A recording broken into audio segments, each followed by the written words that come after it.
కేవలం 7,999 up to 10 kgs వరకు బరువు తగ్గి అధిక బరువు నుంచి వచ్చే ప్రధాన సమస్యలను దూరం చేసుకోండి.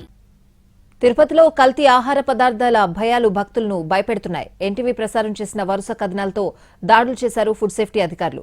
అది కూడా తోతో మంత్రంగా సాగిందనే విమర్శలు వినిపిస్తున్నాయి. తాజాగా హోటళ్లతో పాటు పెట్రోల్ బంకుల్లోనూ కల్తీ దందా సాగుతున్నట్లు గుర్తించారు. అధికారుల జరినామాలతోనే సరిపెట్టడంపై విమర్శలు వెల్లువెత్తుతున్నాయి. తిరుపతిలో హోటళ్ల నిర్వహణ అధ్వానంగా తయారయ్యింది. జనానికి నాసిరకం ఆహార పదార్థాలను వడ్డిస్తున్నారు. దీనిపై ఎన్టీవీ ఇప్పటికే వరుస కథనాలు ప్రసారం చేసింది. దీంతో రంగంలోకి దిగిన ఫుడ్ సేఫ్టీ అధికారులు హోటళ్లలో తనిఖీలు చేపట్టారు. ఈ తనిఖీల్లో నివ్వెరపోయే అంశాలు వెలుగులోకి వచ్చాయి. గతంలో చేసిన తనిఖీల్లో 36 నమూనాలు సేకరించగా అందులో 14 శాంపుళ్లు సరిగ్గా లేవని గుర్తించారు. ఇందులోనూ 6 నమూనాలు హానికరమని వెల్లడయ్యింది. 8 నమూనాల్లో నాణ్యతా ప్రమాణాలు లేవని తేలింది. అయితే అధికారులు ఎప్పట్లాగానే 100, 200 ఫైన్లతో సరిపెట్టారు. ఇప్పుడు ఒక్క హోటల్స్లోనే కాకుండా ఎక్కడ చూసినా కల్తీ దందా సాగుతోంది.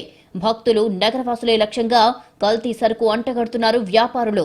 తాజాగా ఫుడ్ సేఫ్టీ అధికారులు చేపట్టిన తనిఖీల్లో ఊహించని విషయాలు బయటపడ్డాయి. కనీస నాణ్యతా ప్రమాణాలు లేని హోటళ్లు, షాపుల యజమానులకు జరిమానాలు విధించారు. ఓ బార్ అండ్ రెస్టారెంట్లో ఎక్స్పైరీ అయిన మసాలాలతో వంటలు చేస్తున్నట్లుగా గుర్తించారు. దీంతో 20,000 ఫైన్ వేశారు. పలు హోటళ్లు, ఐస్ క్రీం పార్లర్లకు జరిమానా విధించినట్లుగా జాయింట్ కలెక్టర్ శుభం బన్సల్ తెలిపారు. మరోవైపు తిరుపతిలోని పలు పెట్రోల్ బంకుల్లో తనిఖీలు చేపట్టారు విజిలెన్స్ అండ్ ఎన్ఫోర్స్మెంట్ అధికారులు. నగరంలోని రామానుజన్ సర్కిల్ వద్ద పద్మావతి ఫిల్లింగ్ స్టేషన్ ను తనిఖీ చేశారు. సాధారణ, హైస్పీడ్ పెట్రోల్ పంపుల్లోని కొలతల్లో వ్యత్యాసం ఉండటం గుర్తించారు. వినియోగదారులను మోసం చేస్తున్న పెట్రోల్ బంక్ యాజమాన్యంపై కేసు నమోదు చేశారు.